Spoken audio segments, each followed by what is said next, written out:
Então, vamos para mais uma aula aqui de ângulos formados por um feixe de retas paralelas e uma transversal. Quarto bloco aí.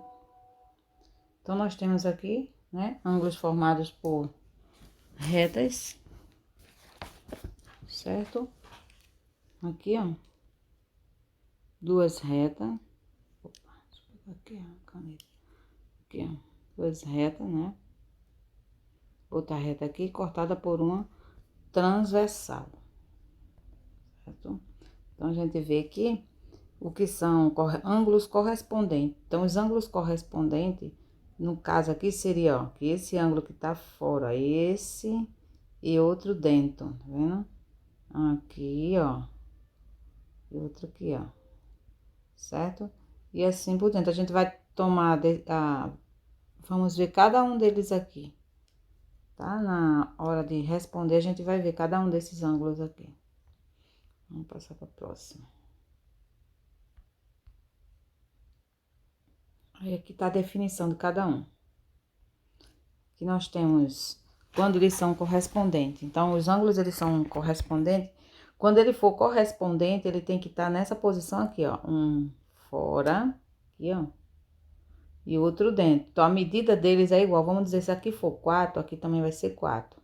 Se aqui for 8, aqui também vai ser 8. Então, o valor que for num lugar, vai ser no outro, tá? Então, quando eles forem ângulos correspondentes, deixa eu subir aqui, para mostrar quando eles não forem. Certo? Aqui, a medida de A é igual à medida de B. Medida de A, medida de B. No entanto, quando as retas não são paralelas, certo? Aqui elas não são paralelas, ó. Se você continuar aqui, ó, certo? Uma hora elas vão se encontrar. Nesse outro caso aqui, não, elas são paralelas. Elas não vão se encontrar. Tá? Então, nesse caso aqui, eles são diferentes. A medida de C é diferente da medida de D. Então, as medidas são diferentes. Então, as retas, elas têm que estar paralelas para serem iguais. Passando para outra aqui. Agora, nós temos outra aqui, ó. Descer mais um pouquinho. Então, nós temos aqui dois ângulos alternos, certo? Quando os ângulos são alternos, eles também vão ser igual. Então, a medida aqui, alternos, temos alternos internos e alternos externos, certo? Quando eles forem assim, ó, um aqui desse lado e o outro desse.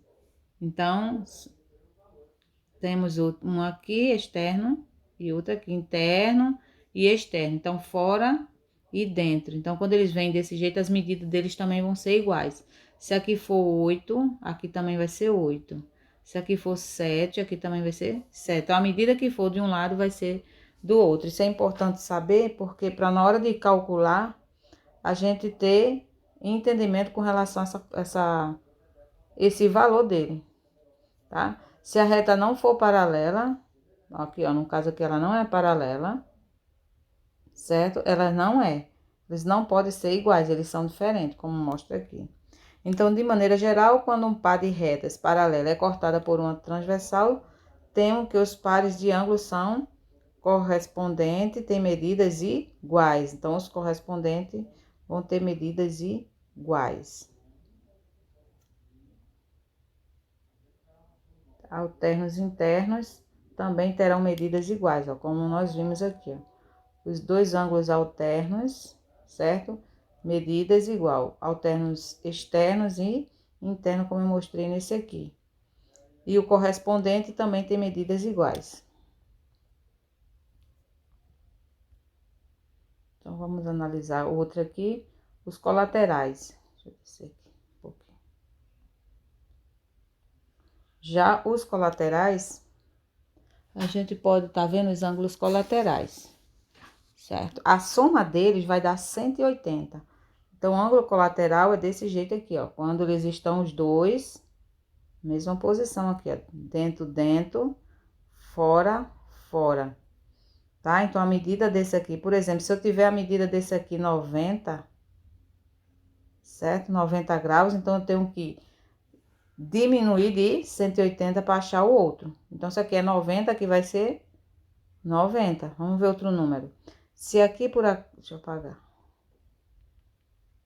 Vamos dizer que aqui seja 150. A soma deles dois tem que dar 180. Então, se aqui é 150, quanto é que falta para 180? Então, esse ângulo aqui teria que ser 30 para dar 180. Vamos estar observando isso aqui, ó. Medida de A e medida de C vai dar 180. Então, as medidas dele tem que dar 180 graus. Agora, vamos passar para uma